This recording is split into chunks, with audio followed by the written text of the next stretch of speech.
Hey, Stewart's Chapel, this is Don Pierson, and this is Tuesday's devotion. I'm in Matthew chapter 24, and I'm just going to read one verse. And my thoughts on this one probably not going to make a lot of sense to everybody. And this devotion is probably more a time of reflection for me than probably anybody else. So let me read this verse, Matthew chapter 24, verse 13. I don't want to preach a sermon or anything like that. I just really have one point I want to make. And it says, "But he who endures to the end shall be saved. He who endures to the end shall be saved." He's talking about a day when God's people, that will arise among God's people when people will betray one another. They will hate you for who you are. Persecution will rise. There will be tons of lawlessness, and the love of God, or just the period, love itself, will grow very, very cold.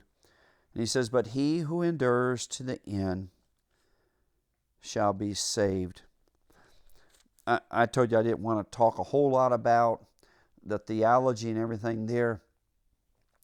I really want to share a thought I had, and that thought is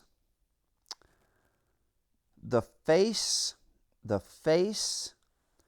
of faithfulness for me is always old. The face of faithfulness is always old. That's what it says. He who endures to the end shall be saved.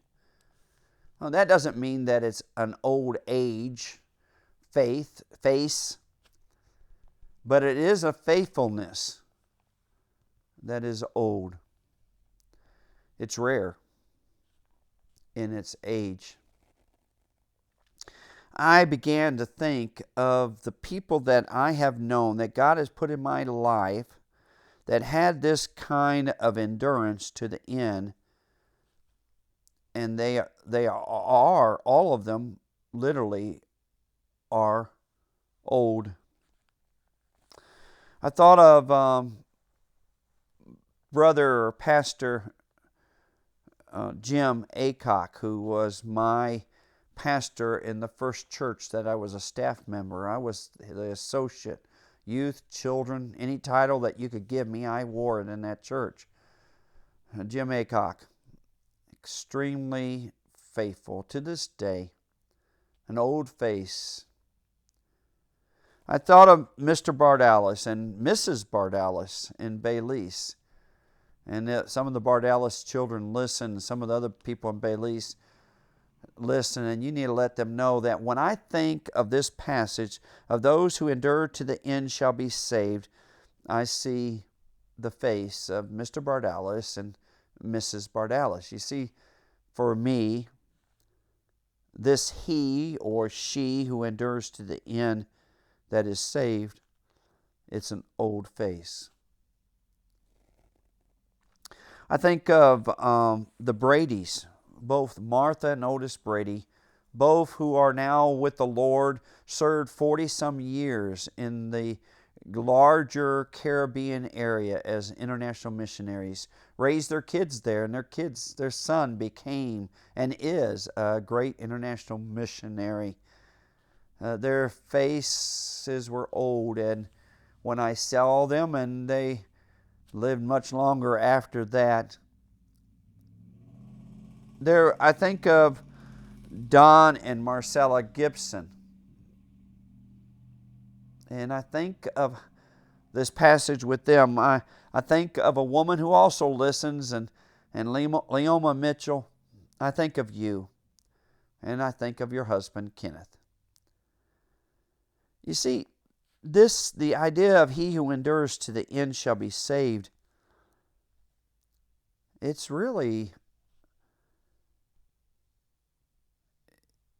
it can be put in a form of a question. How long can you really stay faithful? 1 month? Oh man, I've seen plenty come in and declare allegiance to the Lord who haven't even made it a month.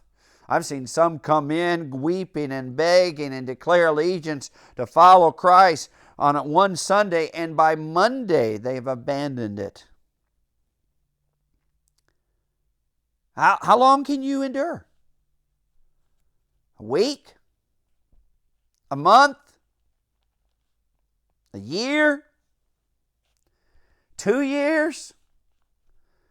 Can you endure for a lifetime?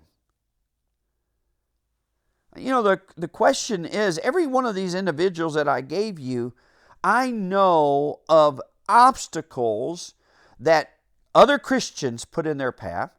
I know that what other Christians did to them. I know what the world did to them. And yet I know that they never stumbled. They never tripped. They kept on going.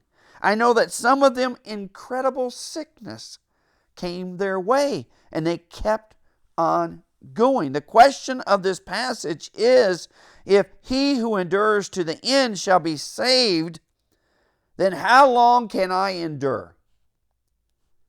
You see, that's why I say, when I think of this scripture, I think that the face of faithfulness is old.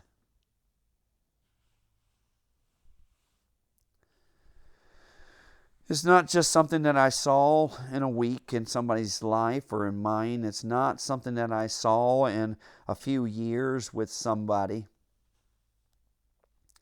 It's what God saw overall at the very end. At the end.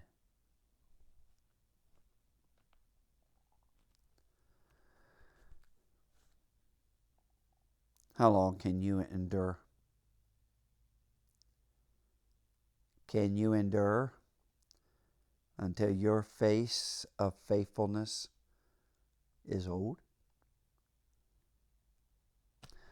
Too many stop being faithful to God, to His people, to church, and think that they're justified because of what somebody said or did, or a preacher said or did. Well, when that happens, do you understand that you've lost the ability to have an old face of faithfulness? How long can you endure? Love you, Stewart's Chapel.